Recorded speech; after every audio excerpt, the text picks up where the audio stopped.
Buenos días tengan todos ustedes. Vamos a tener este número 32 de diálogos tributarios. Lo vamos a dedicar a ver algunos temas vinculados a la tributación minera. En concreto, ahora les voy a contar un poquito la agenda, pero en concreto queremos hacer una revisión sobre lo que está pasando en el Perú y cómo hay otras implicancias fuera del país. Tengo para eso a una de las personas que más sabe del tema, creo yo, y no exagero, a nivel mundial. Él es Fernando Susunaga, es una muy buena persona, de esas profesionales entrañables, correctos, con quien uno se puede sentar a conversar con total honestidad y siempre sale el elemento conceptual primero y luego la decisión práctica. Fernando es socio especializado en asuntos tributarios y corporativos de el estudio Susunaga, que es uno de los estudios más importantes hoy día en el Perú. Ha sido reconocido por muchísimas organizaciones de estas que miran las élites de abogados, y ya no voy a decir cada año porque si no Fernando se va a molestar conmigo. Él ha sido presidente también del Comité de Asuntos Tributarios de la Sociedad Nacional de Minería, Petróleo y Energía en el Perú, en dos oportunidades, en el del 2013 y 2017 y a partir del 2019. Ha sido además presidente del Instituto Peruano de Derecho Tributario, el IPDT, en el periodo 2011 y 2013, y además ha sido presidente del Instituto Latinoamericano de Derecho Tributario, el ILAT, en el periodo 2013 al 2015. Es además profesor de la Pontificia Universidad Católica, tiene un magíster en investigación jurídica por nuestra casa de estudio y tiene algunos cursos de especialización en tributación internacional por el IBDF o Instituto o la Oficina del Buró Internacional de Documentación Fiscal, por la OECD, por la Universidad Austral y por la Universidad de Leiden. Además, Fernando es una de las personas, como les he dicho, más solventes que yo conozco en el Perú en materia tributaria y es sobre todo una gran persona. Querido Fernando, bienvenido al programa y me gustaría escuchar tus primeras palabras. Bueno, en primer lugar, agradecerte, Lucho, y la verdad que es el cariño que me tienes el que has exagerado en esta presentación. Y encantado, ¿no? Encantado y muy contento de estar acá para tratar un tema que, como tú sabes, es mi pasión, ¿no? La tributación y la minería. Entonces, muy bien, acá dispuesto a compartir todos los distintos aspectos de actualidad que conciernen a nuestra tributación y a su impacto con lo que es la tributación internacional. Muchas gracias, Fernando. No he exagerado en lo más mínimo. Todo lo que he dicho es lo justo y lo correcto. Y además te reitero mi enorme aprecio. Fernando, te propongo hablar sobre 4 temas. Me gustaría que nos cuentes un poco una introducción a los temas de la industria minera.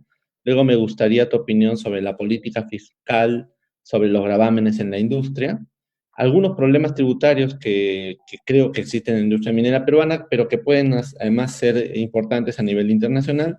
Y finalmente, siempre que el tiempo nos alcance, algunos otros temas vinculados, por ejemplo, el compliance en la industria minera y los tributos verdes, los bonos de carbón y las iniciativas de tributación verde, a ver si podemos completar el tema. Entonces, yo quería empezar, querido Fernando, preguntándote sobre cómo ha impactado el COVID a la industria minera y en concreto a la industria minera en el Perú. Quería empezar por allí. Sí, por supuesto. Bueno, definitivamente el COVID ha afectado sobre todo hacia el primer cuatrimestre, ¿no? O sea, digamos el segundo trimestre, Eh, definitivamente es una de las actividades que desde el sector hubiese sido ideal que no hubiese quedado paralizada, porque además manejan altos estándares de protocolos de seguridad ya por la actividad minera en sí, que hubiese permitido que no se produzca el bache que se produjo, ¿no? Acompañado a esto, pero fue una de las que igual entró casi al inicio de las actividades económicas. Paralelo a esto, las medidas que se dieron ya yendo a lo tributario, digamos, ninguna impactó a la gran empresa, ¿no? Básicamente fueron dadas a la mediana y pequeña empresa. Y en el sector minero, en donde los megaproyectos están protegidos con estabilidad.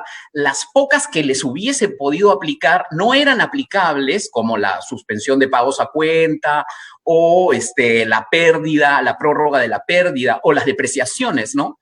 Por el hecho de tener contratos de estabilidad. Ya hacia hacia el segundo semestre ya ha habido una reactivación, ya las unidades mineras están operando casi en su normalidad, lo cual ya augura una recuperación, ¿no? Esta es una buena noticia, Fernando, porque la minería debe ser uno de los espacios o de las actividades en el Perú que más ocupa la inversión extranjera, sea directa o indirectamente por sector, digámoslo así, pero y además es uno de los rubros que más impacta en la recaudación también.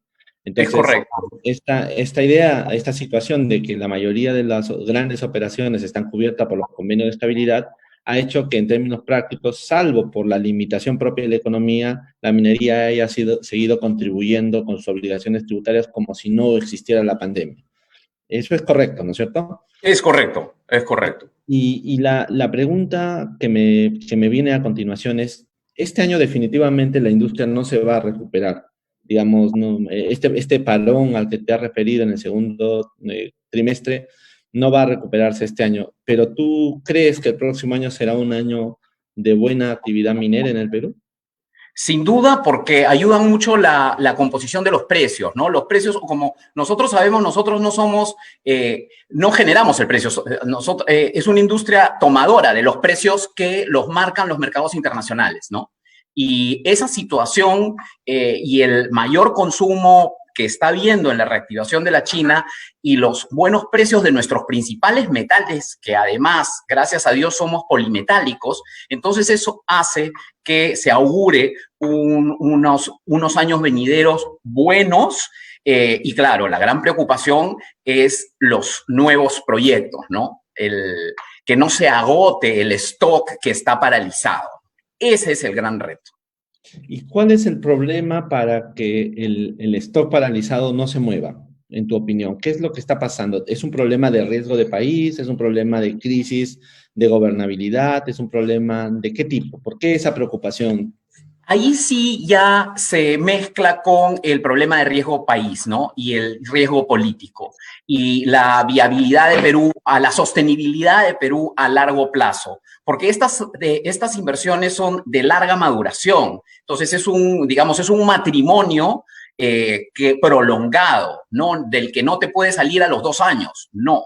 Entonces estas decisiones sí exigen seguridades, ¿no? Entonces el sistema regulatorio que se vea amenazado, que es lo que viene pasando por situaciones políticas, eso desincentiva muchísimo y paraliza cualquier decisión. Es como que, por ejemplo, ahora, ninguna decisión para un megaproyecto va a poder ser tomada antes que se sepa ya cuál es el nuevo gobierno, ¿no? Y el nuevo gobierno que se elige en abril.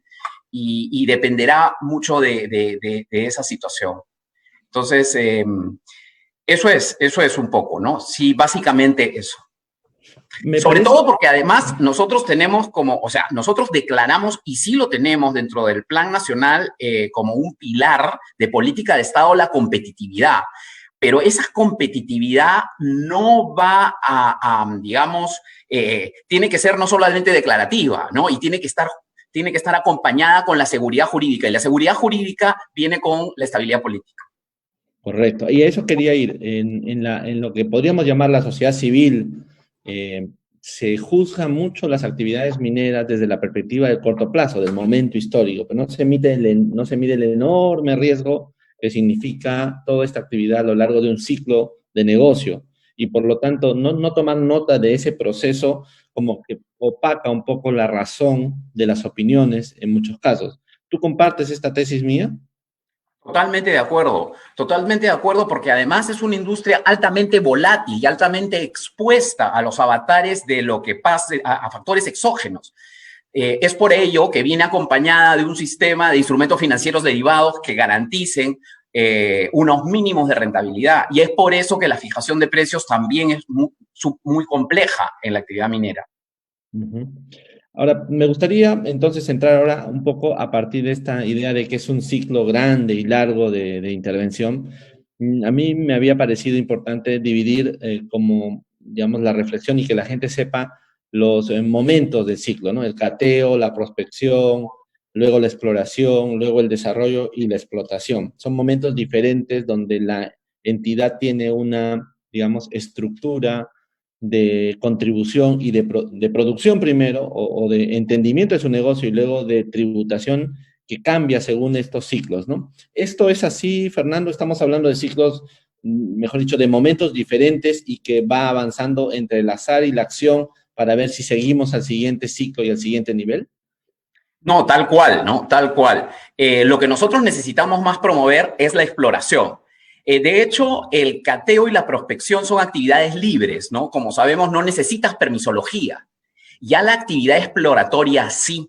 Uno de los grandes retos de la actividad exploratoria es que incluso se necesitan autorizaciones tales como consultas previas, que su extensión en el tiempo dificulta mucho la decisión, incluso para explorar, ¿no? Entonces, y además la exploración viene acompañada con lo que es lo más competitivo ahora a nivel mundial.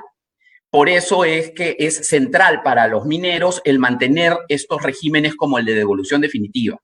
Luego de la exploración ya viene el desarrollo, que va a ser la construcción de la mina y de la unidad minera, para luego entrar en la etapa operativa de explotación, ¿no? Esto acompañado con que el sistema de transporte, que es especial, lo que es la labor general, también son actividades que necesitan de autorizaciones, son concesionadas por el Estado. La exploración, explotación, el labor general, el transporte, el beneficio, que es la autorización de la operación de la planta, son actividades, materias de una concesión, es decir, del otorgamiento de un acto administrativo del Estado, favorable en favor del empresario que realiza esta actividad, ¿no? Entonces, y bueno, de ahí viene la etapa de cierre, ¿no?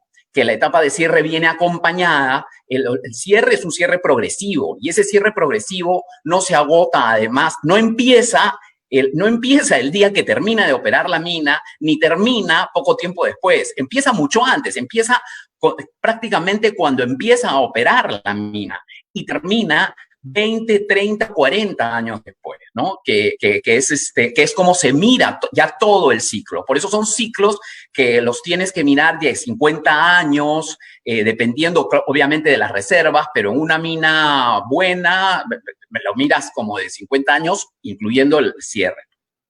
Con lo cual, al inicio, en la etapa, digamos, de la exploración, tú tienes que tener un régimen que en teoría debería durar 50 años y no se te debería mover. O sea, tú tendrías que tener una seguridad jurídica de que el modelo tributario que va a aplicársete sea un modelo razonable o razonado, digamos, en ese número de años, ¿no es cierto? De acuerdo, de acuerdo. Y capaz por eso uno puede entender mejor que en esta actividad que en otras la situación de que el empresario, el inversionista minero, se siente un poco atraído a comprar esa seguridad jurídica a través de los convenios de estabilidad tributaria o estabilidad jurídica. Esa es la idea de estos convenios, ¿no es cierto? Sin duda, porque la idea del convenio es el garantizar, por eso es que, el requisito indispensable es el estudio de factibilidad. La factibilidad de su proyecto viene incluida su tasa de retorno. La tasa de retorno viene acompañada del sistema tributario y lo que quiere el inversionista es menor riesgo, ¿no? Y mayor retorno. Y el menor riesgo se lo da el contrato de estabilidad. Y desde tu perspectiva de conocedor de la materia, además de haber sido presidente del Comité Tributario de la Sociedad Nacional de Minería y Petróleo. Actualmente soy presidente. Yo dije 2019 en adelante, pero no quería decirte si ya habías terminado. Sí. Termina en enero. Entonces te decía que en esa perspectiva, ¿qué quitarías o qué mejorarías en el régimen peruano de convenios de estabilidad tributaria? Bueno, sin duda, yo creo que nuestro régimen se ha convertido en un Frankenstein, nuestro régimen de estabilidad minero. Y se empezó a convertir en un Frankenstein por la posición que se empezó a adoptar en determinadas resoluciones del Tribunal Fiscal para limitar la estabilidad al monto que está comprendido en el estudio de factibilidad, que es el requisito para acceder a celebrar un contrato, ¿no? Entonces, ¿esto qué significa? Esto significa que al limitar a un monto, cualquier inversión adicional y que incluso la reposición de activos, incluso la sustitución de procesos por mejoras tecnológicas referidas a las mismas concesiones y al mismo objeto, esto es, mina de oro, se sacan barras de doré.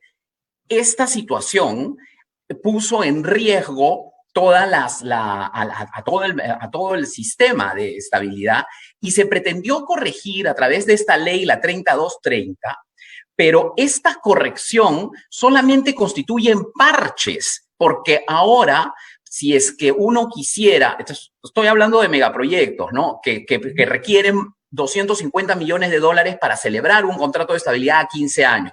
Si uno quisiera invertir más, bueno, solamente si inviertes más de 25 millones más, esas inversiones adicionales pueden quedar comprendidas y siempre que tengas una autorización previa. Entonces, esta mirada que ya te obliga a mirar en función de centros de costos que además, desde una perspectiva contable, y no te digo ni la tributaria, desde una perspectiva contable, cuando preguntamos, oye, ¿cómo podemos dividir por centros de costos en función a que una misma maquinaria en la que inviertes hay una parte que está protegida y otra parte que no está protegida? Bueno, los contadores y los que saben te sacaban resultados pues hasta 15 métodos. ¿Y cuál es el correcto? No, entonces, eso implica inseguridad. Nosotros, a propósito, digo nosotros en mi participación como Comité de Asuntos Tributarios de la Sociedad, a propósito de la Comisión de Gobernanza y de nueva Ley General de Medidas para hacer una minería sostenible, que lideró la señora Barrantes y que hizo todo un plan de minería sostenible que incluye un capítulo tributario, fuimos invitados como sociedad de minería para definir cuáles son las mejoras. Una de ellas que propusimos fue que estos contratos de estabilidad en favor de la certeza se asemejen a los contratos de estabilidad que tenemos para proinversión. Es decir, que cubran la persona jurídica y no únicamente un monto que está dentro de un estudio de factibilidad. Porque lo que genera al final unos contratos de estabilidad que están solamente circunscritos a un proyecto con una definición que no está acotada, generan justamente las dobles o triples interpretaciones. Y allí es donde están las contingencias. Entonces, yo creo que si bien ahora ya lo reglamentaron, está corregido, está mejor que las interpretaciones que vinieron saliendo del tribunal, porque finalmente ya han dado la puerta para que puedas nuevas inversiones incorporarlas, pero a partir de 25 millones. O sea, si inviertes 15 millones más, no sabes qué hacer con esos 15 millones más. Esta situación igual yo creo que debe ser materia de una reforma completa. Mantener los contratos de estabilidad, pero como no tienen problemas los de proinversión, que son mucho más que, ¿por qué? Porque ya es a la persona jurídica, ¿no? Y la pregunta es, ¿por qué tenemos esta dualidad de modelos de convenios, de contratos de estabilidad? ¿Hay alguna razón? ¿Es histórica o es sectorial? ¿Por qué lo de proinversión fue por un lado y por qué lo de la mayoría se queda en parte? Sí. Yo creo que por dos razones. Primero, histórica. En la época de los 80, cuando querías promover, y comienzos de los 90, cuando querías promover la minería, diste esta ley de promoción minera y en donde incluiste un modelo de contrato de estabilidad que además te cubría, que es preexistente, porque que el de estabilidad minera al de proinversión, que además te cubría todo el régimen tributario. Entonces, no, te cubrían todos los impuestos, ¿no? Y claro, siempre con las contribuciones y las tasas habían distintas interpretaciones. En mi concepto, las tasas ni las contribuciones debieran estar incluidas, pero sí cubrían todos los impuestos. Y esto daba una ventaja con relación al que salió de Proinversión luego. Y al igual que pasaba en el sector hidrocarburos, ¿no? El sector hidrocarburos tenía su contrato de estabilidad, su estabilidad incluida dentro de su contrato de licencia, en su cláusula novena, pero en la ley otorgaba también un régimen de estabilidad que incluía todos los impuestos, ¿no? Dicho sea de paso, en el caso del sector petrolero, sí se cuidaron mucho más en cuestión de regulación de lo que, hasta dónde alcanzaba la estabilidad, si tenías más de un lote o si las inversiones estaban destinadas a actividades distintas, a otras actividades distintas a la propiamente de hidrocarburos, que ha evitado que se tengan las contingencias que luego se han tenido en el sector minero, ¿no? Entonces, una razón es histórica, sí, porque se dieron en distintos momentos, pero también otra razón es la cobertura, ¿no? Y en el caso de la Ley General de Minería, vinieron acompañados de una serie de beneficios, sobre todo el de reinversión de utilidades, que luego fue derogado, pero que realmente,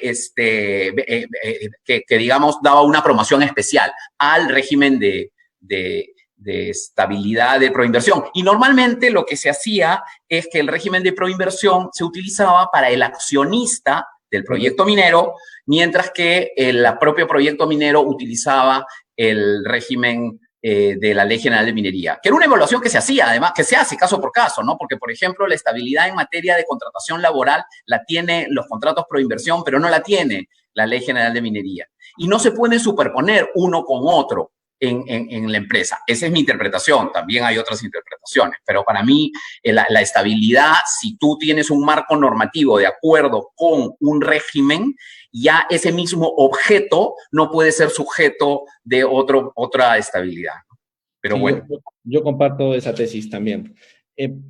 Quería preguntarte, antes de que se me pase, esta parte del trabajo de cateo y prospección que no tiene una regulación especial en materia minera, ¿debería tener alguna regla de cobertura o ninguno? No, ninguno porque no tiene daño ni impacto ambiental. O sea, lo principal para esto es justamente el cuidar el impacto ambiental y no lo tiene. Perfecto.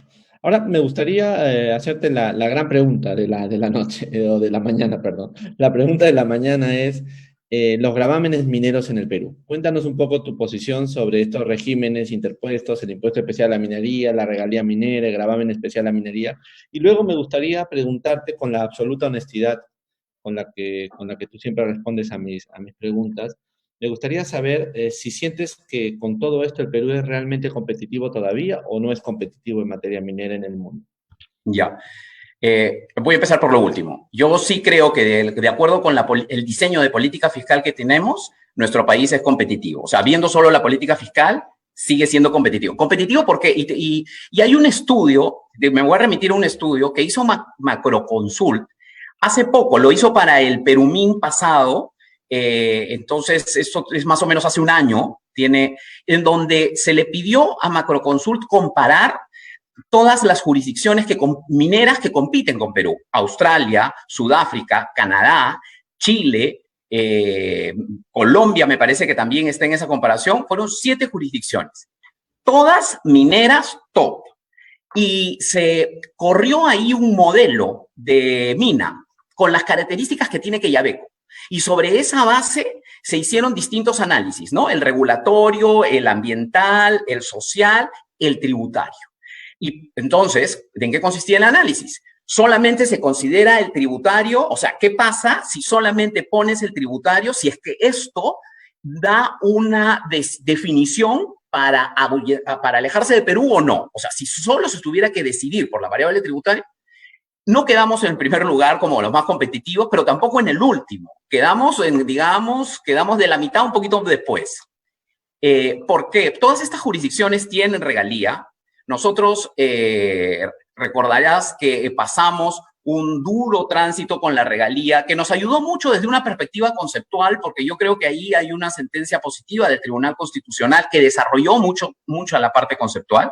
Estamos hablando de un ingreso originario como consecuencia de la regalía, y por tanto estamos hablando que es la contraprestación que paga el particular por el tener el derecho a este inmaterial, a este inmueble que es la concesión. Y Y lo bueno es que el diseño que corrigió nuestra ley original, la 28258, fue para mejor, porque el original, el diseño original era uno que grababa sobre ventas. El grabar sobre ventas siempre en este tipo de actividades termina siendo regresivo, porque no acompaña a los buenos momentos y a los malos momentos. Nuestra legislación, al igual que la mayoría de estos 7 países, determina la regalía sobre utilidad operativa, no sobre ventas, ¿no? Y eso nos pone una ventaja con relación a esta jurisdicción. Luego, el impuesto extraordinario a la minería también ocurre lo mismo, o sea, grava sobre utilidad operativa. Entonces, va a acompañar la bonanza y va a acompañar también las situaciones difíciles, ¿no? Y bueno, el impuesto a la renta, ¿no? Entonces, yo creo que por ese lado nosotros estamos bien, ¿no? Con las justas, pero bien. No hay una decisión de ir por un país y descartar Perú por la situación tributaria. Lo que nos complica a nosotros es, uno, las exacciones que han venido produciéndose antitécnicamente, que afectan básicamente al sector minero, como el fondo de jubilación mineroenergética, que es un gravamen también sobre la utilidad, pero ya es una adicional. Y luego están estos cargos tipo FICE, tipo CASE, son cargos adicionales, la contribución a la OEFA, que la discutimos judicialmente. ¿Por qué? Porque su parámetro no es, pues, el costo del servicio de supervisión, sino su parámetro son las ventas. Entonces, ahí tú tienes un problema constitucional también. Esas situaciones sí creo que afectan. Y un tema particular, pero del cual es muy difícil porque no tengo la respuesta para salir, que no tienen las otras jurisdicciones, que es la participación en las utilidades. Porque nosotros en minería tenemos 8% de participación en las utilidades, que además, sabiendo que la mayoría de nuestros proyectos responden o pertenecen a inversionistas internacionales, esto no puede ser acreditado como un impuesto en sus respectivos países. Entonces, este 8% no puede constituir crédito en las medidas unilaterales, olvídate de los convenios, pero ni en las medidas unilaterales de cada uno de los otros países, porque no se considera impuesto pagado, porque es una participación en favor de los trabajadores. Por tanto, yo creo que esos son los dos temas, que son los dos peros. En términos generales, mi respuesta es que sí, somos competitivos, pero que el gran problema es la aplicación que estamos teniendo de ese diseño de política fiscal. Y que es de lo que vamos a hablar ahora, que es cómo ya tienes ese diseño de política, tributo creado. Ahora, de ese tributo creado al tributo cobrado, ahí es donde hay una serie de cuestiones de vacíos que están generando más el ahuyento a la competitividad, ¿no? Nos están sacando de la competitividad, porque somos menos predecibles, porque nuestros conflictos no terminan nunca, porque los intereses y las sanciones nos comen, porque las dualidades de criterio no se aplican, etcétera. Entonces son ya, más que el diseño, es la aplicación de esa política. ¿Lucho? Sí, Fernando, en algún momento me quedé en las dualidades de criterio. Sí, yo no sé si... Sí. Pero es claro, entonces yo decía que el problema era, más que el diseño de la política, la aplicación desde que el tributo está creado hasta el tributo cobrado, lo que nos está haciendo restar competitividad. Porque hay poca certeza, porque nuestro sistema de controversias demora mucho, y porque no es predecible tampoco, porque hay los famosos precedentes contradictorios, porque lo que se resuelve en casación no vincula al tribunal fiscal, porque por más que sí lo vincule en mi concepto, en la práctica no lo vincula porque no hace lo que dice el Tribunal Constitucional o la Corte Suprema en casación. Entonces, eso es lo que creo que más afecta en la actualidad. Entonces, Fernando, si te estoy siguiendo bien en tu reflexión, el problema vendría a ser la interpretación de la norma. Y aquí viene mi pregunta. la Ley General de Minería tiene 40 años, ¿no es cierto? Y el título referido al régimen tributario, creo que con excepción de lo concerniente a los contratos de estabilidad, no ha tenido mayor desarrollo o actualización normativa, si recuerdo bien. Es correcto. Entonces, te pregunto si consideras que es necesario efectuar modificaciones, introducir definiciones o normas aclaratorias, o en realidad es necesaria una nueva ley general de minería. Estoy aquí un poco preguntándote como con la Constitución. ¿Necesitamos una nueva Constitución o una mejor Constitución? Exactamente igual. ¿Necesitamos una nueva ley general de minería o una mejor ley general de minería? Necesitamos una mejor ley general de minería, no necesitamos una nueva ley general de minería. Nosotros, digamos, las inversiones que hoy tenemos se las debemos a esos 40 años de la ley general de minería con que contamos. Hay que perfeccionarla en algunos aspectos de todas maneras, pero en mi concepto yo creo que es una buena ley general de minería. De acuerdo, de acuerdo. Y aquí va mi última cuestión. Si el tema tributario en la minería no es el problema de competitividad, entonces, ¿hay alguno de los otros ejes de la normatividad minera que sí son un problema de competitividad? Yo sé que te estoy sacando de nuestro tema, pero me gustaría cerrar el círculo de tu reflexión sobre esto. Me parece que, claro, me está sacando de mi zona, pero me parece que en Sí. el ambiental creo que el tema ambiental es un tema y lo que son los permisos sí es un tema que ahí nosotros tenemos falta de competitividad por las demoras, ¿no? Por las demoras de años para para que te permitan explorar, para que te permitan operar. Tenemos esta limitación absurda de que los extranjeros no pueden tener concesiones en en los 50 kilómetros de las fronteras, que ya no y que necesitan un decreto supremo especial. Ese decreto supremo especial no se otorga en los últimos 15 años, creo que ninguno. Entonces, hay unos temas ahí que sí nos restan bastante competitividad con relación a otras jurisdicciones en donde el control es ex post, ¿no? Y hay mayor confianza y mayor credibilidad. Ujú. Quisiera pasar sobre la tributación minera en su relación de los temas internacionales. Mi primera pregunta sobre este punto, Fernando, es sobre los establecimientos permanentes. Hemos cambiado la regla, mejor dicho, hemos establecido una definición de establecimientos permanentes en la ley del impuesto a la renta, mirando a los convenios, creo yo, fundamentalmente, y no hemos visto lo que eso puede significar respecto de la actividad minera. ¿Encuentras tú problemas en la definición y en la práctica sobre establecimientos permanentes en el Perú en relación a la actividad minera? Mira, sí, pero digamos, pero quiero dividir mi respuesta en dos partes.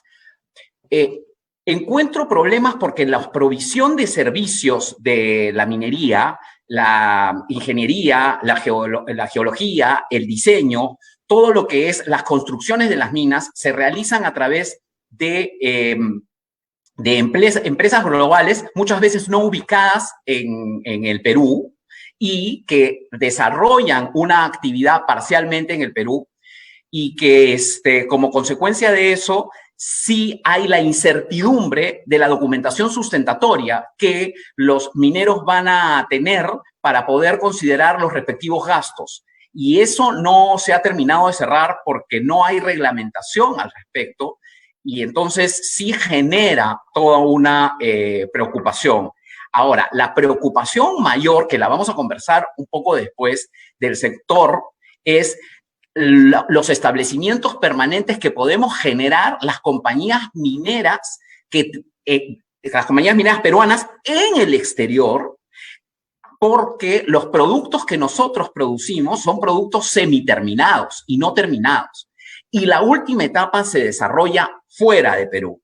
Y ahí sí, las refinerías, recordemos que nosotros tenemos 3 refinerías. Y de las 3, una es La Oroya, que está cerrada hace 500 años. Entonces nos quedamos con Cajamarquilla y nos quedamos con Moquegua.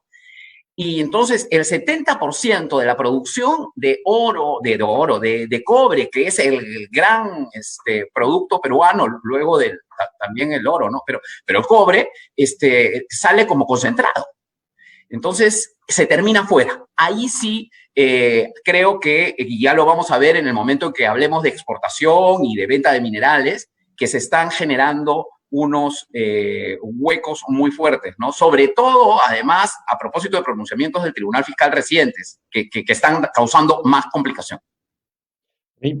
Sí, yo pensaba si la regla de antifragmentación que introdujo, perdón, la acción 7 del Plan BEPS está impactando en los proyectos y servicios llevados a cabo por subcontratistas mineros. ¿Has visto, en tu experiencia, has visto algo de esto? Lo que pasa es que ya frente a eso, lo que está ocurriendo en la práctica es que las empresas se están estableciendo en el Perú. O sea, se están constituyendo como personas jurídicas en el Perú para evitar la contingencia. Y parte de las contrataciones que se están haciendo ya exigen que solamente contratar con una compañía peruana. Y entonces el minero no se llega a ser el problema porque finalmente va a estar con una compañía peruana. En la práctica es como se ha solucionado. O sea, digamos, hay una domiciliación a la mala producida por una norma que no ha sido reglamentada. Tal cual, tal cual, tal Está cual. bien. ¿Cuál es el problema? Cuéntanos un poco entre la cesión minera y la cesión de posición contractual en la industria, porque ahí creo que hay un problema alrededor de la interpretación justamente de SUNAT y del Tribunal Fiscal. ¿Tú crees que la cesión de posición contractual califica como una enajenación de intangible, por ejemplo? Cuéntanos un poco si tienes una opinión sobre este punto. Ya. Claro, o sea, nosotros simplemente para recordar los conceptos, sabemos que hay 4 contratos típicos regulados en la Ley General de Minería, ¿no? El de transferencia, el de cesión, el de opción, que es un preparatorio de cualquiera de los 2 anteriores, y el contrato de hipoteca. Pero estamos hablando de los 2 primeros, el de transferencia y el de cesión, que están vinculados, y luego vamos a introducir la cesión de posición contractual y comentar el gran problema que se ha armado a propósito de una sentencia en casación sobre la interpretación de la cesión de posición contractual. Entonces, ¿qué es lo que pasa? Que nosotros tenemos el contrato de... Primero, ¿qué cosa es una concesión, no? Una concesión es un inmueble calificado así por la Ley General de Minería.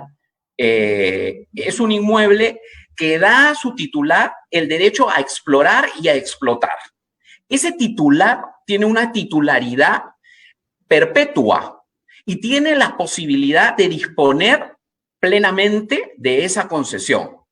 No le llamo propiedad porque creo que atinadamente el Tribunal Constitucional, a propósito de la sentencia de regalía y a propósito de la interpretación del artículo 66 de la Constitución, es una titularidad que tiene una sujeción y un sometimiento al Estado por el tipo de bien que se trata. Entonces no es una propiedad como propiedad, pero sí es una titularidad. Y esta propiedad, y esta titularidad puede ser cedida por el concesionario a un cesionario.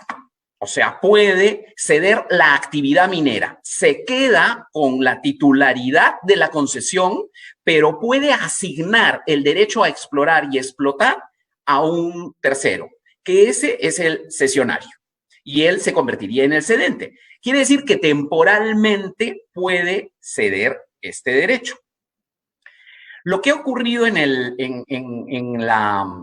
la sentencia esta que está causando conmoción es que hubo una cesión de posición contractual, figura del Código Civil, de un contrato de cesión, lo cual es plenamente válido.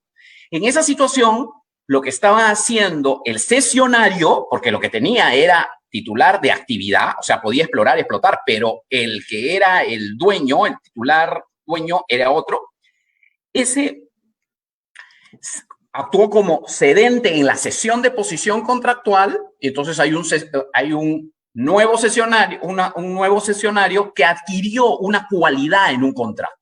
Quiere decir que pisó los zapatos del cesionario y ya mantiene relación con el concesionario de la concesión minera. Lo que ha dicho el tribunal, lo que ha dicho la Corte Suprema, es que el ex cesionario, es decir, el que tenía la cesión por primera vez, ese ex cesionario, el pago que recibe lo puede amortizar. El pago que recibe lo puede amortizar. El concepto de amortización de la concesión viene acompañado a la titularidad perpetua de la concesión y permanente. Por lo menos el artículo 74 lo dice así, ¿no? Lo dice con todas sus letras el artículo 74. El precio pagado por adquirir una concesión se amortiza durante el plazo de la vida útil de la mina a partir de la producción mínima obligatoria. Este es otro rollo que de repente después lo comentamos porque la verdad que ahí se tienen que cambiar. Y pero aquí en esta figura no cabe el concepto de amortización, sino simplemente es un ingreso que ha obtenido este cedente por haber cedido, por haber dado la posición contractual a un tercero, quien se convierte en cesionario. Entonces, la calificación, por tanto, para mí no comparte la naturaleza de un intangible. Es simplemente, es un ingreso por una firma de un contrato en el cual, a través de la cesión de posición contractual, el adquirente de ese contrato es el nuevo cesionario. ¿Y quién es el único que amortiza la concesión? El dueño de la concesión, quiere decir el cedente original, ¿no?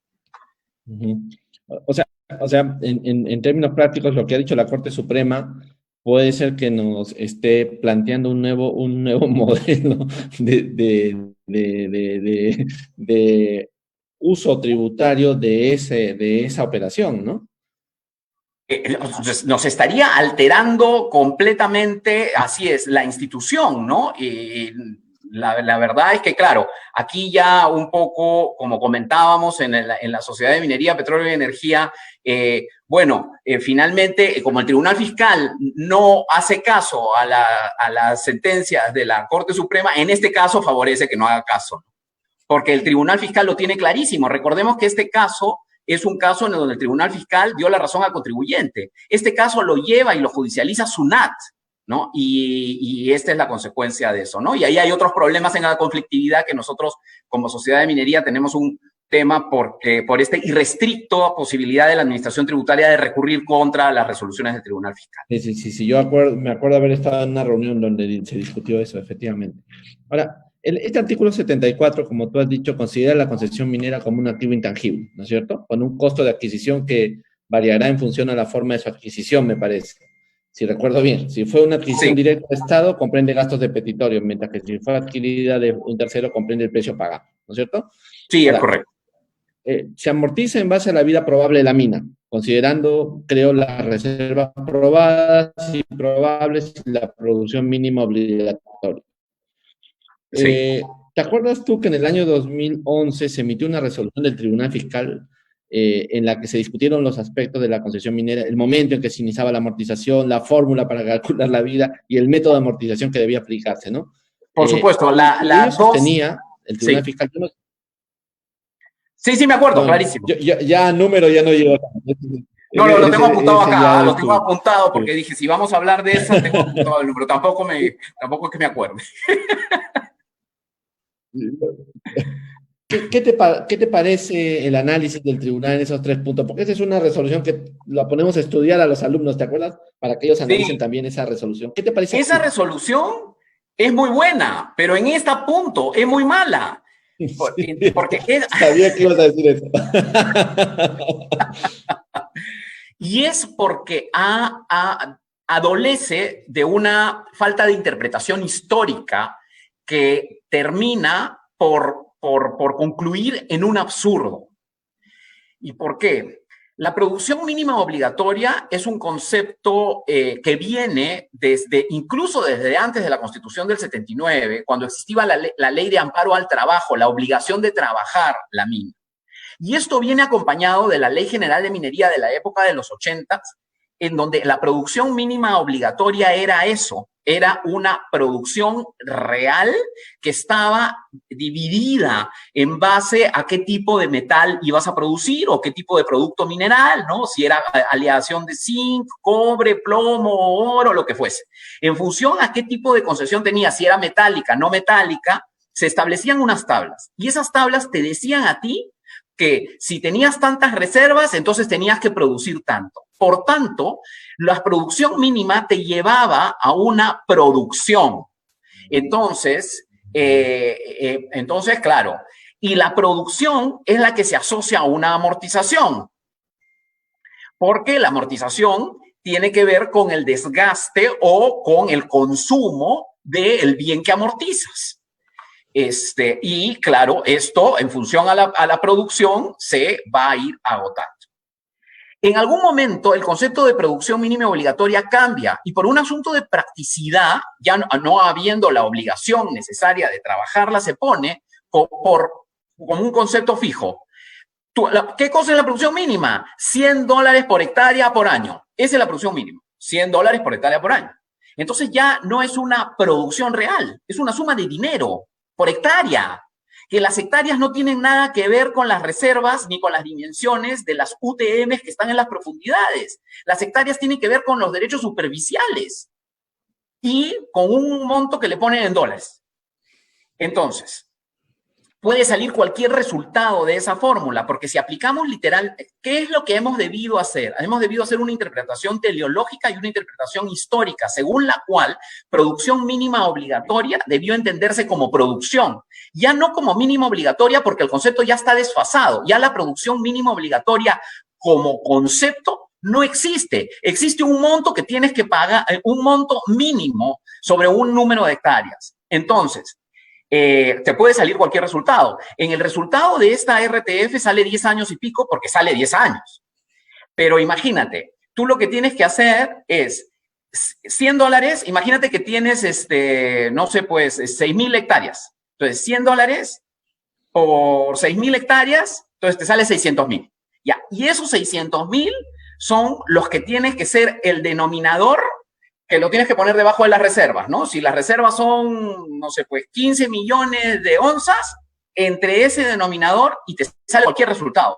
Pero no te va a salir un resultado, estás mezclando lo que es estás mezclando lo que son las reservas con un monto que es una suma de dinero sobre un derecho superficial, pero no lo estás mezclando con un parámetro que también tenga involucrada una producción sobre reservas, que es lo que tendrías que tener.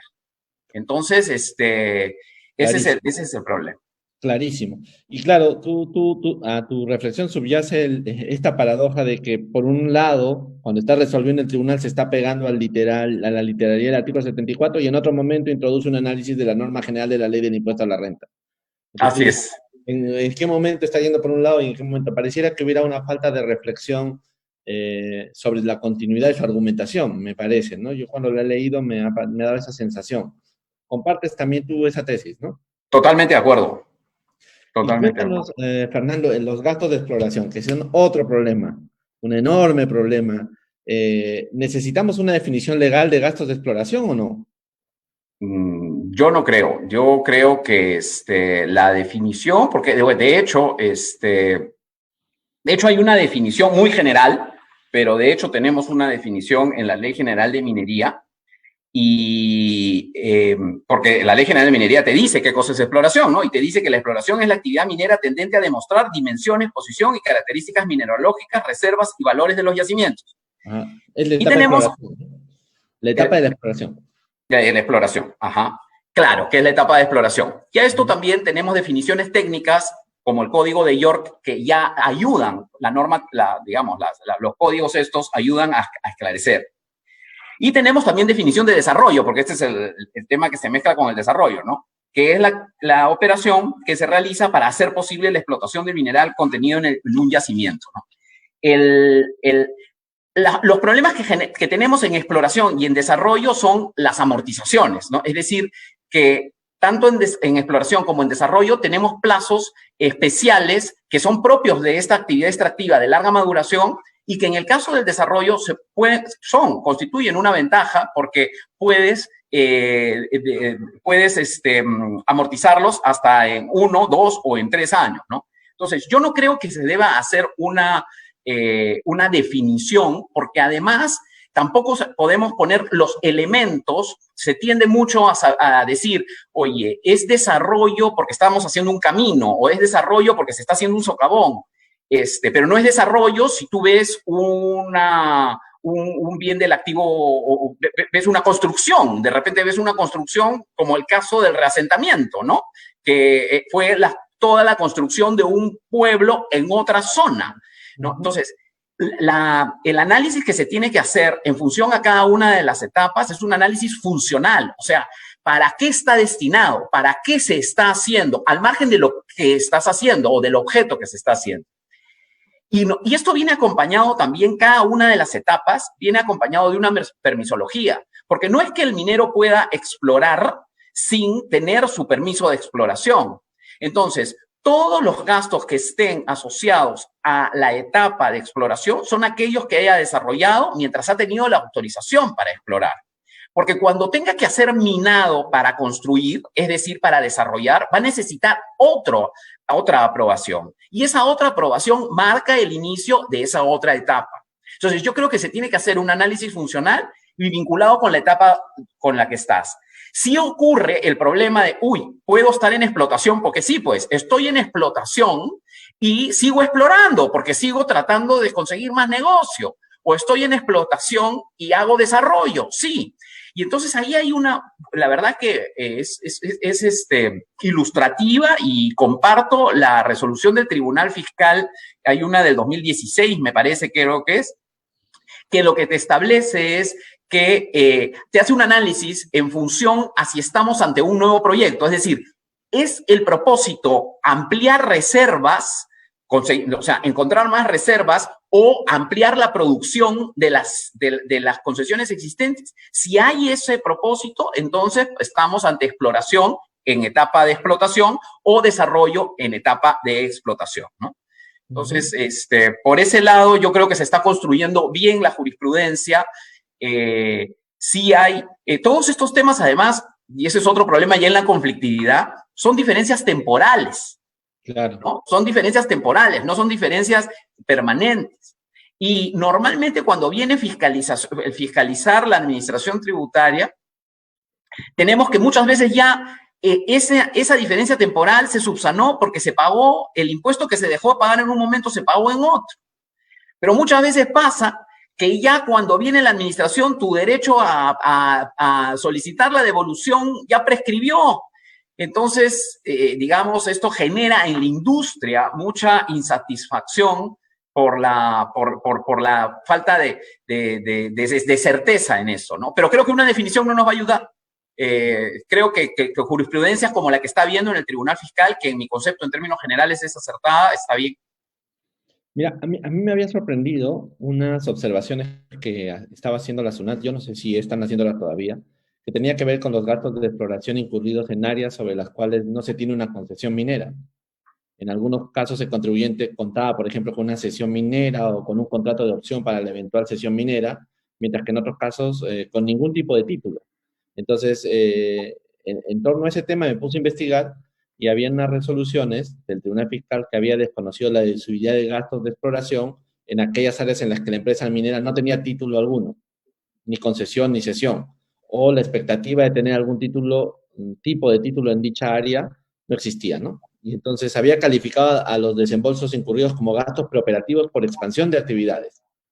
Y entonces los había metido en la ley del impuesto a la renta, sacándolos de la norma minera, ¿no? Y entonces, fíjate, a mí me llamó la atención que un gasto que por su naturaleza sea de explotación pueda ser clasificado como preoperativo por el Tribunal Fiscal, en función al área geográfica donde se lleva a cabo, ¿no? Si estoy fuera de la concesión, entonces voy a la ley de renta. Si estoy dentro de la concesión, eso... Por ahí venía mi pregunta para decir, oye, aquí hay algo que no está funcionando bien, porque están, como que nos están moviendo cosas. A mí me parece que esos son gastos de exploración, a mí. No creo que tendrían que ser tratados como preoperativos, pero no sé qué opinas tú, en fin, tú eres el especialista. Lo que pasa es que, a ver, si estamos ante una empresa que está en etapa de exploración, que tiene su autorización, el hecho de que el gasto se desarrolle en una zona que no está dentro de la concesión no tiene nada que ver. El asunto es la utilidad del gasto. Mira, Río Tinto... Estoy de acuerdo Río Tinto hizo una planta de ensayos para ver las mejoras, porque sabes que el proyecto de la granja es muy difícil de hacerse rentable. Hizo toda una planta.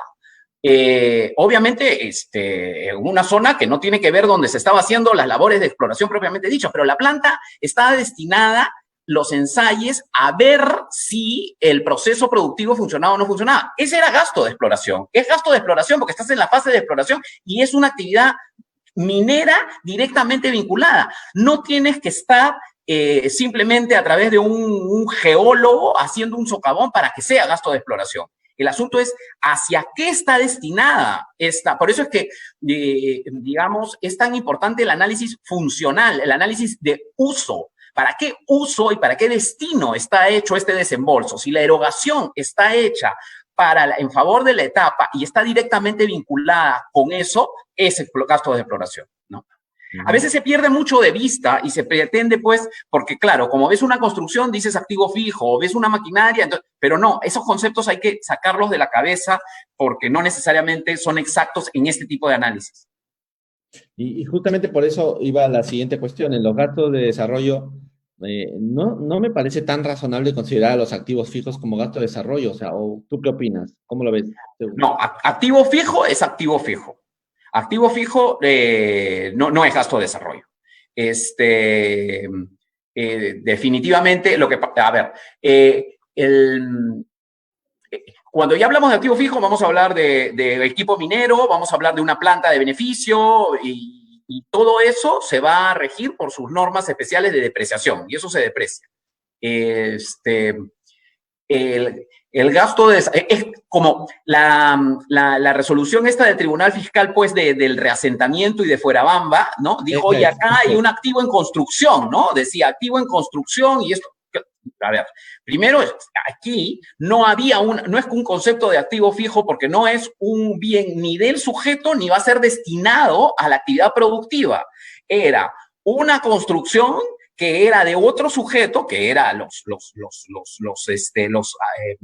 propietarios de la zona, los ciudadanos que vivían en esa zona, que estaban siendo reubicados. Y entonces, por esa calificación, ¿por qué? Porque el pueblo estaba en el pit, estaba en la zona. Entonces, para poder entrar a la zona a construir la mina, se tuvo que reasentar el pueblo.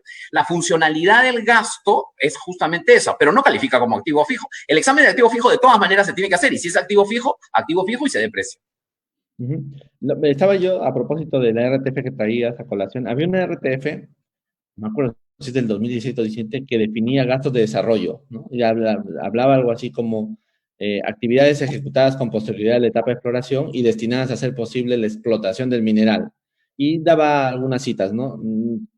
Remoción de tierra, escombros, rocas, desperdicios, de material estéril, perforaciones, voladuras, etcétera, ¿no? Sí. Entonces, la pregunta era, siempre los túneles, las rampas, los caminos internos que califican como activos fijos desde una óptica contable, bajo esta hipótesis del Tribunal Fiscal, acabarían siendo gastos de desarrollo y por lo tanto sometidos a esa regla, ¿no es cierto?, que tiene la ley del impuesto a la renta. Pero yo veo que tú dices, no, hay que diferenciar esto claramente. Así es. Sí, yo creo que ahí no debió hacer ese enunciado, porque depende, pues, depende. O sea, depende de cuánto conoces el tema, ¿no es cierto? Porque acá sí decía, pues, ¿no? Destinados a hacer posible la explotación del mineral, decía, ¿no? Efectivamente. Tales como remoción de tierra, claro. Ese es. ¿No? Sí. Remoción de tierra, escombro, roca, desperdicio, desmonte, material estéril, o sea, desbroce. Depende también, puede ser que el desbroce sí, puede ser que el desbroce no. Las perforaciones, las voladuras, la construcción de galerías, las mangas. O sea, claro, de ahí ya está diciendo los caminos, ahí depende, pues. Ya no. Túneles, rampas. Sí. ¿No? Exacto. Entonces, aquí de repente también convendría definirlo, ¿no? Porque lo que pasa es que se está cruzando la ley de renta con la ley de minería no tiene sus reflexiones, entonces este es un campo de batalla conceptual. Sí debería haber una definición general, ¿no? No debería haber una lista taxativa, ni mucho menos, de los bienes que queden comprendidos, pero sí una definición general, yo creo que sí ayudaría, ¿no? O sea, en este caso sí. Correcto. Exactamente, no una lista cerrada, porque entraríamos pero sí un concepto, digamos. Sí, un concepto, sí. Exactamente. Sí, porque en el desarrollo está muy abierto. Exactamente. Porque yo me acuerdo que a finales del año pasado, la verdad es que ya con lo de la pandemia, no me acuerdo si es del año o del anteaño pasado, pero la SUNAT había publicado un informe, ¿te acuerdas? Que sostenía que la amortización debe aplicarse de manera lineal o proporcional. Y para ello señalaba que la referencia a la Ley General de Minería, perdón, a un periodo de tiempo, debe entenderse como una en la que la amortización se aplica de manera lineal, ¿no? Sí. ¿Qué te parece esta idea? Bueno, Y aquí, viendo tu cara, lo que pasa es que dice algo que la Ley General de Minería no dice, exactamente, ¿no? a Entonces, eso quería llegar. cuando nosotros vamos a ver el artículo 37G, ¿no? Es preoperativos, ley del impuesto a la renta, te dice de 1 a 10 años proporcional, ¿no? Cuando en otros artículos no te menciona la palabra proporcional. La proporcionalidad o el método lineal tiene que ser expreso. En este caso, además, estamos hablando de una ley de promoción. Esa ley de promoción de 1 a 3 años de los gastos de desarrollo se aparta del régimen general y se aparta para promover, conociendo la actividad minera que es muy volátil, permitirle al minero, siempre que comunique, siempre que se tengan un mismo tratamiento, los gastos en el año, etcétera, etcétera, esa variación, al no mencionar proporcional, lo puede no necesariamente serlo. Entonces, yo creo que aquí es una mirada, digamos, de la administración tributaria que no es correcta. Parece que nos estuvieran imponiendo una amortización lineal a los gastos de desarrollo, ¿no? Sí, a la Sí, prepo, sí, ¿no? sí, sí, sí. Ahora, finalmente en este tema, la ley general de minoría también, esto corrígeme por favor, que acá ya estoy un poco ya entrando a terrenos pantanosos y no quiero que me jales la oreja, pero la ley Sí, general de minoría establece la obligación de los contribuyentes de comunicar el método elegido respecto a los gastos de desarrollo incurridos, ¿no? sí, Eh, año a año. Sí, pero fíjate, la total ausencia de una precisión sobre su carácter en la norma había originado si esto tenía carácter constitutivo o declarativo, ¿te acuerdas? Sí. Eh, ¿A ti qué te parece? ¿La comunicación a SUNAT de la elección adoptada tiene carácter constitutivo o declarativo? Meramente declarativo. Primero porque la ley no menciona su carácter constitutivo y la comunicación es una formalidad, ¿no? Entonces no podría constreñir el derecho, ¿no? Ni la sustancia. Por tanto, no. Y me parece que en esa resolución del Tribunal Fiscal del 2011 era uno de los puntos controvertidos, pero no recuerdo si se pronunció. Creo que no se pronunció el No, Tribunal no, Fiscal. no se pronunció. Pasó por el costado, Pasó por el costado. creo yo.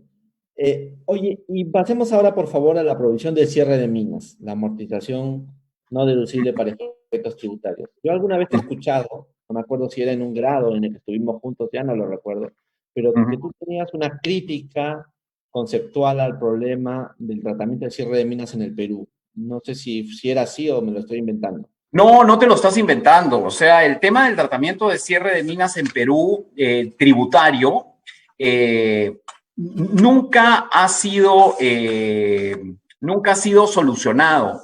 Y el problema que pasa es que como regla general en la ley del impuesto a la renta sabemos que las provisiones no son deducibles, salvo contadas excepciones que tienen que estar ahí expresamente indicadas en la ley del impuesto a la renta. Y para que sea deducible un gasto, tiene que seguir el criterio del devengo. Ahora, el devengo jurídico. En el tema que ocurre con el cierre es que la materialización del cierre, que se prolonga muchísimos años luego que ya produces, ocurre que genera gastos cuando no opera ya la mina y por tanto no tienes contra qué utilidad aplicar ese gasto.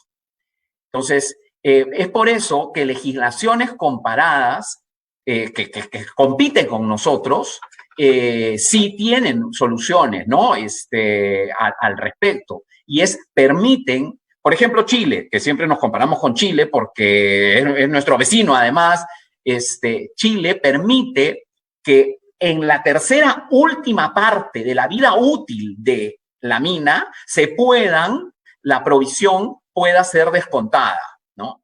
Canadá tiene fideicomisos en donde reserva los gastos para solucionar los impactos del medio ambiente, que también pueden ser descontados. Argentina también tiene una norma al respecto, pero nosotros no. Nosotros, entonces, nuestras provisiones o la garantía que de hecho existe no puede ser considerada como gasto, sino hasta cuando se vaya ejecutando efectivamente el gasto, que es cuando ya no se opera, ¿no? Entonces, salvo que tengas otra unidad minera con la cual puedas tener tu gasto, jugarlo con la utilidad o el ingreso de la otra unidad, no lo vas a poder aprovechar y tú vas a generar una pérdida y la empresa va a tener que cerrar con esta pérdida.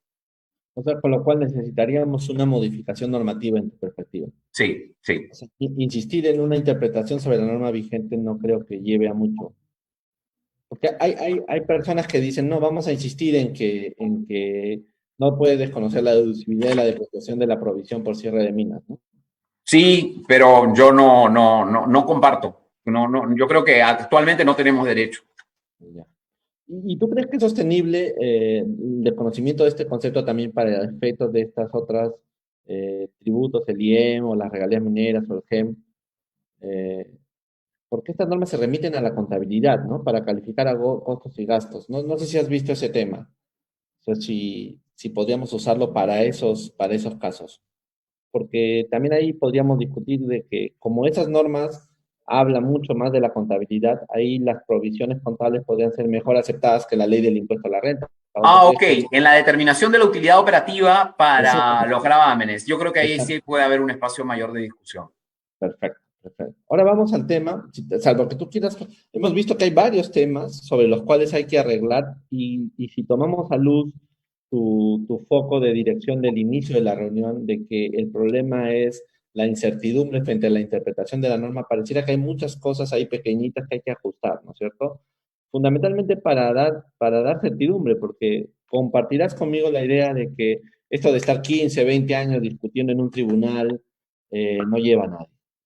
¿No es De cierto? ninguna manera, lleva más nada. que restarnos competitividad y nada, ya estamos teniendo arbitrajes internacionales en materia tributaria, que eso es lo que menos queremos, ¿no? Correcto. Entonces, pasemos al tema de la exportación de minerales. Acá tenemos un problema grande, ¿no es cierto? Tú puedes plantearnos primero el problema que está ocurriendo en la relación de la renta de fuente peruana y la renta de fuente extranjera. Empecemos por ahí, si te parece. Sí, perfecto. Sí. Bueno, como introducción, sabemos que nuestro producto minero en general, nuestro producto minero no es uno terminado, es un semiproducto, es un producto que está sometido a un proceso adicional afuera para convertirse en metal. Entonces, ¿qué es lo que qué es lo que hacen las unidades mineras normalmente para evitar además contingencias? Lo que hacen es venden el producto, por ejemplo, si se trata de oro doré, no, porque no es oro, sino es doré, porque tiene que ser refinado fuera, venden el doré es lo que sale de Perú, el doré es lo que acompaña a la DAM, se dice doré, ¿no? O sea, no se pone el oro refinado, se pone doré. Y entonces hay una coincidencia entre el producto que sale, el producto que se vende, y luego normalmente se vende a las refinerías de fuera, y a las refinerías ya colocan el producto y Perú ya no tiene nada más que hacer para cuidar para ser conservador, porque además hay que ser conservador no solamente con eso, sino también con el transporte, que es que el transporte, que siempre que es dentro de Perú, ya a cargo de la unidad minera local, el transporte de fuera ya a cargo de los de fuera, para evitar también todo lo que son los servicios transfronterizos y cualquier involucramiento con el exterior, que ya nos ha generado al sector minero también otros problemas, como el caso del IGB, ¿no? Que se consideraban venta interna si es que el producto no lo vendías fuera del territorio. Y por tanto, nos grababan con IGB.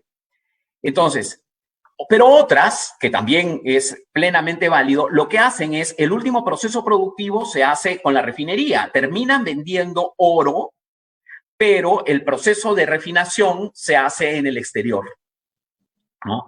En esos casos concretos, como quiera que el centro vital, el centro de negocios es Perú, entonces como los contribuyentes han operado es como renta de exportación, por tanto renta de fuente peruana. aun cuando hay esta última etapa del proceso productivo que a través de un encargo a una empresa del exterior se refina en el exterior. Allí lo que ha concluido el Tribunal Fiscal es que hay una renta de fuente extranjera de la empresa peruana. Esto en una reciente resolución del Tribunal Fiscal de hace más o menos un año, ¿no? Acá la tengo justo. Es la 10447 de la Sala 9 del 2018, que te dice que conforme a lo señalado por la recurrente, no vendía barras de doré, sino la contribuyente vendía oro, debido a que las citadas barras que obtenía producto de su actividad eran embarcadas para su refinación y el oro y plata eran vendidos en el mercado internacional, siendo los gastos de refinación gastos necesarios para realizar dichas ventas. Que en ese sentido, el producto materia de la venta era oro y plata, que se obtenía como consecuencia de la refinación realizada en el extranjero. Es decir, las rentas provenientes de dicha venta no correspondían a bienes producidos en el Perú. Por tanto, no se encuentran dentro del artículo 11 de la ley del impuesto a la renta, o sea, no es exportación.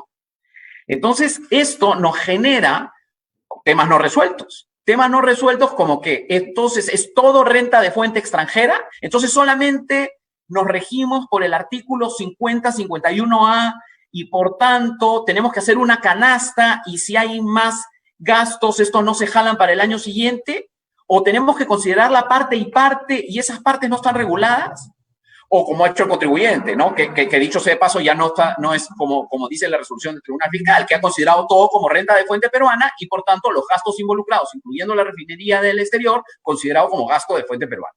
Entonces, esto como introducción, porque además genera un tema adicional con los convenios ya también para evitar la doble imposición y con la eventual calificación de establecimiento permanente. Y te lleva a si esto puede ser calificado como establecimiento permanente entonces de la empresa peruana en el exterior, o estamos hablando de una actividad auxiliar o complementaria a la actividad principal y por tanto bajo esa línea no necesariamente generar establecimiento permanente.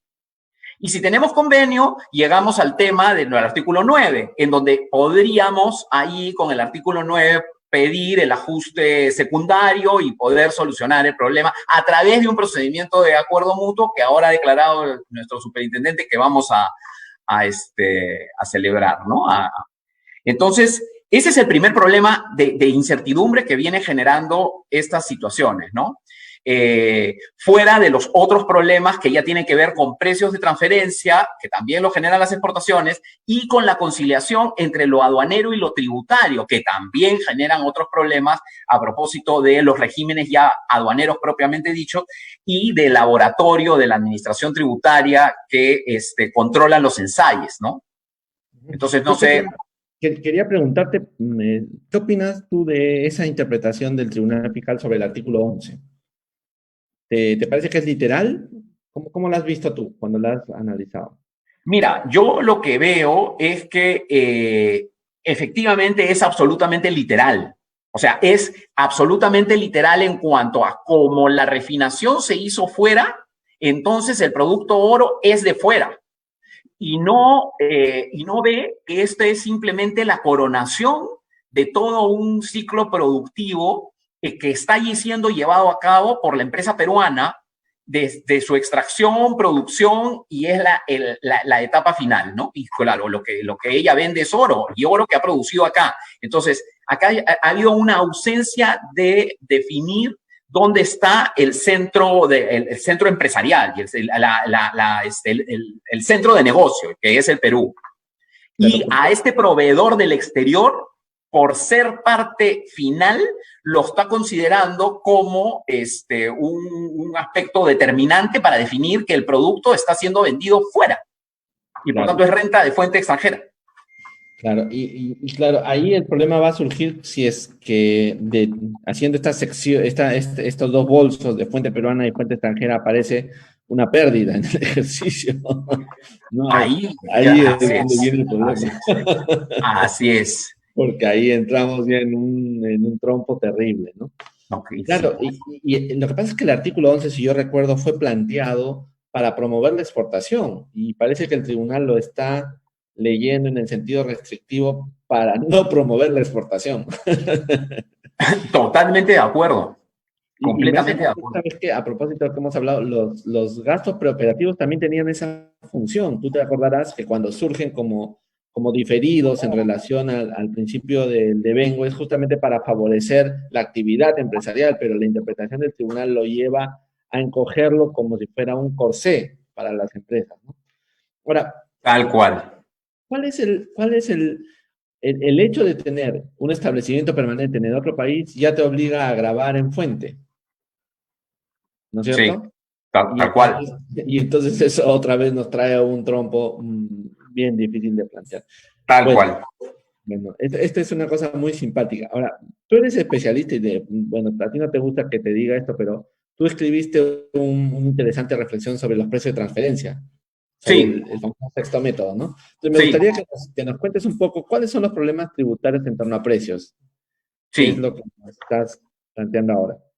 Sí, pues el tema de precios de transferencia, la verdad es que yo no sé en qué momento se creó todo esto en el mundo, este, ¿no? Y a veces cuando uno lee, pues, a este autor Aviñona, que él lo que te dice es que el aforementioned, o sea, la distribución proporcional, ¿no? El reparto del ingreso sobre fórmula proporcional, ¿no? Sobre proporciones, es el más acertado que el arm's length, ¿no?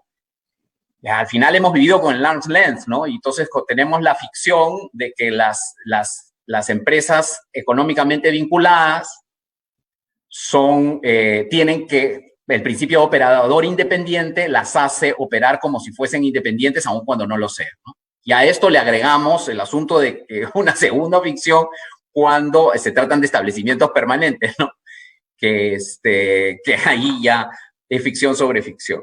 En el caso del sexto método, ¿qué es lo que pasa? Y yo lo he seguido de cerca por las implicancias que tiene la actividad minera, desde que a propósito de las borradores 8, 9 y 10 de BEPS, se hizo una suerte pues de validación y de opinión pública, ¿no? Y se invitó a todos cuando se salen los borradores que incluían este sexto método como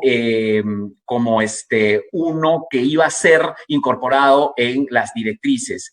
Y ese borrador lo que te establecía era mucho más duro de lo que quedó, pero ese borrador lo que te establecía era, te ponía la obligación de, en el caso de productos de commodities, para empezar, en el caso de commodities, la definición de commodity ya tiene un problema, porque nuestros productos mineros no son commodities. Commodity es el producto terminado, es el producto exactamente que se transa. Es cierto que nuestra legislación, para conocedora de esa situación, lo que te dice es los commodities o productos que utilicen como uno de sus variables el precio de un commodity, que es el caso nuestro, que una de las variables para la fijación del precio es el valor de cotización del commodity con el que se vincula, que es lo que se transa en la London Metal Exchange, ¿no? Entonces, lo primero era que consideraba forzoso el método para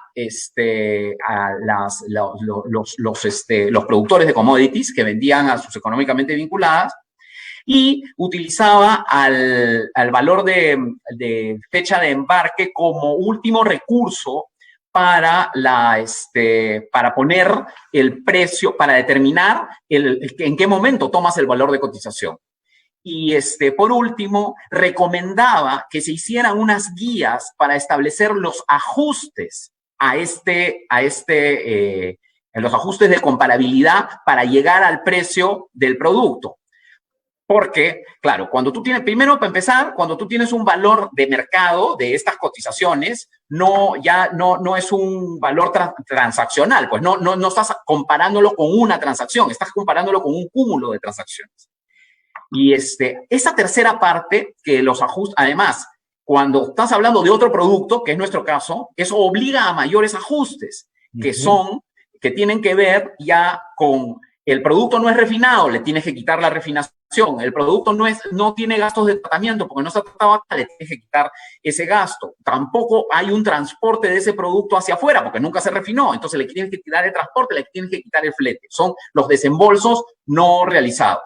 En minería nosotros hemos tenido esto es como una serie ¿no? Hemos tenido un episodio que se llamaba el rollback y teníamos una serie de contingencias. Ya, esta es otra versión, pero ahora en precios de transferencia, ¿no? Que eso es una siguiente versión en precios de transferencia. Entonces, cuando se aprueba el decreto legislativo del sexto método en el Perú, coge este borrador, es decir, se aplica como un método forzoso. Encima, solamente se aplicaba cuando beneficia al fisco, pero no al contribuyente, porque como estamos bajo la regla de que el perjuicio fiscal, entonces, no se aplicaba si es que el método beneficiaba, se ponía como fecha fija determinada a la fecha del valor de cotización de la fecha de embarque, ¿no? Entonces, yo creo que la regulación de ahora es una regulación mucho mejor porque ya admite que se va a utilizar el mejor método, el método más apropiado. Y muchas veces el método más apropiado no es el PCNC en su versión sexto método, sino muchas veces normalmente, y muchos usan, el margen neto transaccional. Y la situación es porque las diferencias que hay entre el metal y el producto son tales que los ajustes no pueden ser, no pueden ser efectuados. Porque recuerda tú que cada mina es distinta, hay factores endógenos del producto, que es la ley del mineral, está desde la tonelada húmeda que la tienes que llevar a la seca, están todas las condiciones, además de los gastos de tratamiento, de los gastos de refinación, y entonces las diferencias son tales que no permite hacer un método viable, fiable, por tanto se descarta el método. El gran tema que tenemos ahora, que no es que esté solucionado, es el examen que se pretende pasar para cambiar de método. Es decir, cómo para poder definir que el método más apropiado no es el PCNC en su versión sexto método, se tienen dos cosas. Uno, si estás en el PCNC, sexto método, y no quieres que se te aplique la fecha de embarque, tienes que comunicarlo 15 días antes del embarque. Eso es inoperativo para el sector, ¿no? Y 15 días antes del embarque no tienes toda la data para poder hacer detallar la operación, ¿no? Esto es algo que conciliado con la administración tributaria hay un entendimiento del negocio, pero bueno, se necesita modificación legal. O sea, son conscientes de que tenemos un problema en el que se tiene que variar legalmente, pero todo esto tiene que pasar por una modificación de ley. Pero el otro tema en donde sí no hay una coincidencia con la administración tributaria, porque la valla es muy alta, en los exámenes que se tienen que pasar o que se tienen que hacer para demostrar que el método más apropiado no es el sexto método. Esto es para demostrar y para poder salirnos del sexto método. ¿Y esto por qué? Porque se exige un análisis cualitativo y cuantitativo, y así lo dice el reglamento, pero tendría que modificarse. Y al exigirse un análisis cuantitativo, quiere decir que tienes que cuantificar que el PCNC no es el más apropiado. Si justamente el problema, y eso es lo que te dicen los que hacen los precios de transferencia, que no soy yo, es que no lo pueden cuantificar. Por eso abandonan el sexto método, porque los parámetros no te llegan a ser razonables como para poderlo cuantificar. Entonces se van a otro método, por eso descartan el método. Análisis cualitativo sí se puede hacer, pero no cuantitativo, ¿no? Entonces, bueno, yo creo que la OECD retrocedió bien en el tema. Ya yo creo que en realidad esa regulación de commodities de la OECD es prácticamente decorativa, porque retrocedió, finalmente prima lo que es el método más apropiado.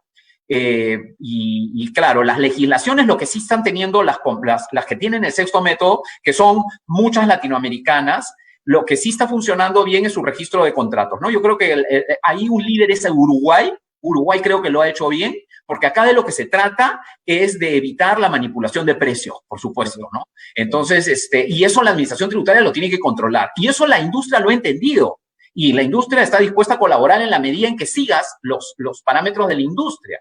Y permitas, por ejemplo, sustituir la declaración. Hay cosas que tienen que ser modificables, ¿no? Pero en eso sí, yo creo que se está avanzando con un espíritu colaborativo con la administración. Esperemos que termine bien. De acuerdo, de acuerdo.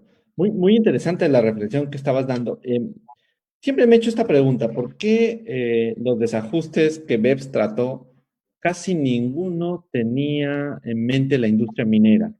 Porque ya cuando vas a BEPS 2.0 expresamente en el enfoque unificado se retira a los temas mineros. Digamos como que a la minería se le trata un poco aparte. ¿Es que no habían problemas BEPS o los problemas BEPS eran fáciles de manejar? ¿Cuál es tu opinión sobre eso, Fernando? Eh, ¿Cómo lo Yo, ves? no es que no habrían problemas, yo creo que lo que pasa es que la industria es es ¿Regular? muy especializada, ¿no?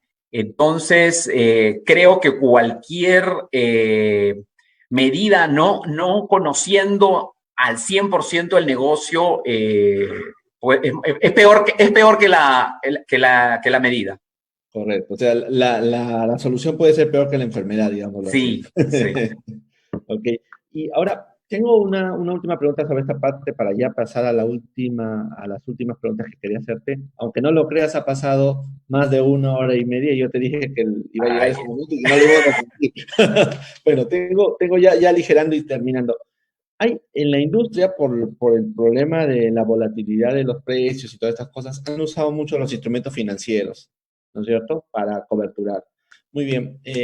Yo he estado atento a algunos casos, en fin, por razones profesionales, y tengo la impresión de que la administración tributaria, cuando hace su enfoque de fiscalización sobre los instrumentos financieros, a veces no toma en cuenta la actividad, el tipo de actividad y la larga ruta, y entonces sus objeciones, sus reparos en los gastos, etcétera, esta discusión sobre si el instrumento era de cobertura, ¿no es cierto?, o de especulación, todas estas cuestiones que han aparecido en negocios por la falta de entendimiento de la industria. ¿Compartes esta tesis o el problema es de regulación normativa fundamentalmente? no, ha sido del entendimiento de la industria al 100%. Y entonces, claro, ahí es donde empieza, el semillero empieza por el examen, ¿no?, de las normas de contabilidad de si es de cobertura o especulativo. Yo creo que al final la regulación, como quedó modificada, ayudó, y yo creo que ya ha habido un entendimiento de la industria en esa parte, ¿no? En esa parte ya creo que ya el tema de los instrumentos financieros derivados no representan una contingencia porque son bien manejados. Correcto, pero en un comienzo hubo un problema muy grave, hay muchos casos todavía en trámite, ¿no es cierto? De varios. Millonarios, millonarios. Sí, sí, por una cuestión de interpretación, efectivamente. Tú decías que había un problema entre las reglas de precios y las normas aduaneras, por el valor de aduanas, ¿te referías? ¿Estabas Sí, lo que pensando en- pasa es que no tenemos muy claro cuál es el plan de la administración tributaria y sí, pero lo que sí sabemos es lo que estamos padeciendo los mineros en la operatividad del día a día. Entonces, se ha modificado lo que es el régimen de exportación aduanero para el caso entre otros, para el caso de los minerales. Y permiten la regularización de la DAM ahora me parece que hasta 7 meses en el caso Sí, de los mineros. Y y claro, cuando uno saca su producto minero, lo hace en base a una factura que se requiere para el tema aduanero, hay una liquidación provisional y hay una regularización de la DAM al final, pero al final de la operación, es sí, decir, cuando ya llegó a destino, cuando ya lo aceptó el comprador, etcétera, etcétera, ¿no? Uno de los principales problemas o de los primeros problemas era si se podía rectificar la DAM luego de regularizada, porque podría ocurrir que tengamos operaciones que demoren un poco más. Y eso no está claro, aun cuando nos han verbalizado que sí. Y el otro problema, el otro tema es el tema del laboratorio y de las muestras de los ensayos.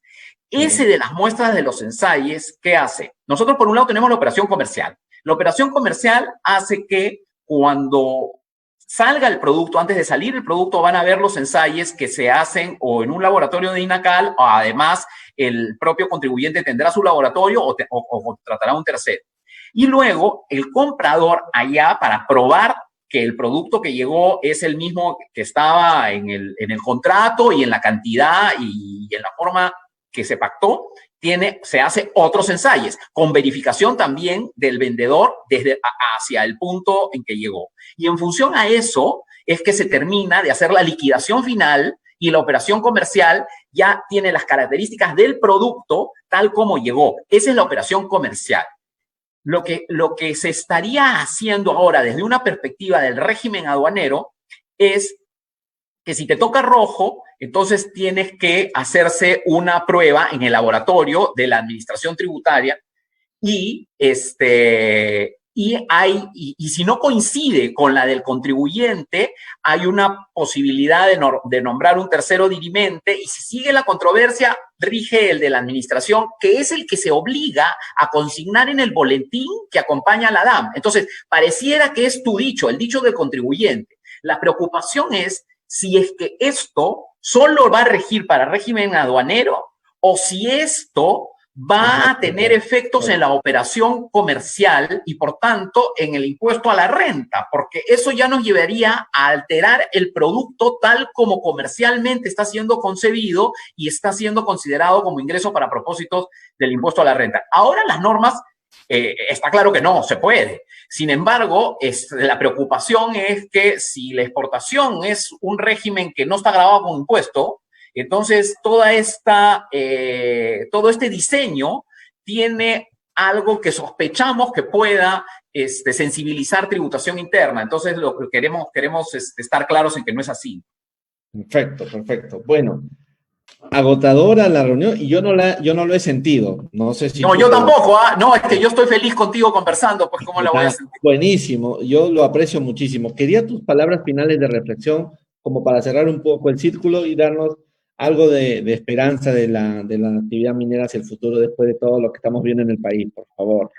Sí, mira, yo la verdad es que veo, la industria minera es una industria que está al alza en los precios de los minerales y se vienen unas muy buenas épocas.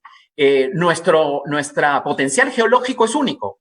Ahí nosotros somos polimetálicos a diferencia de nuestros competidores. Lo que sí es el tema regulatorio, que creo que nuestro diseño está bien, pero con la justa, ¿no? No es que no es que tengamos un alto nivel de competitividad en cuanto a política fiscal, pero es bueno. Pero lo que tenemos que mejorar muchísimo es en medidas preventivas para evitar el conflicto y solucionar también, tratar de acortar el conflicto cuando ocurre. Veo yo con muy positivo, fue para mí hace unas semanas escuchar al superintendente todo este trabajo que va a hacer del cumplimiento colaborativo, ¿no? Y mejorar el tema de las consultas particulares, mejorar el tema de los APAs, que son situaciones claves para el sector minero y para crear predictibilidad y certeza. Entonces, yo creo que esa tendría que ser la apuesta y bueno, y nada, pues apostar por seguir avanzando en la industria minera. Bueno, muchas gracias, Fernando, realmente por tu reflexión. Aprecio muchísimo que hayas estado hoy día con nosotros. Yo la he pasado fenomenal. Además, el color morado de tu terno me ha encantado, te lo confieso. Tengo que decir muy bien. Mira, ese es un efecto que tiene la luz de mi casa, porque la verdad es que estoy en mi casa, ¿no? Y las luces de mi casa son amarillas, entonces no son de oficina. Entonces salen los colores con que salgo y no es que sea de ningún partido, ¿no? No es que me haya afiliado a ningún partido tampoco. Pero a mí me ha encantado el color morado. Muchas gracias. Bueno, quiero agradecerles a ustedes también por haber participado. Ha sido una reunión extraordinaria. Hemos aprendido un montón con Fernando. Muchísimas gracias. Y espero tenerte en algún otro momento ya el próximo año en el programa para conversar del otro tema que a ti te gusta tanto, que es la tributación internacional, ya sobre otras industrias, sobre otras cosas, pero ya eso vendrá en otro momento. Muchas gracias, Fernando, por estar con nosotros. Y a ustedes, amigos, hasta la próxima edición de nuestro... Nos estamos viendo. Adiós, Fernando. Que tengas un buen día. Hasta luego. Adiós. Igualmente. Gracias a todos.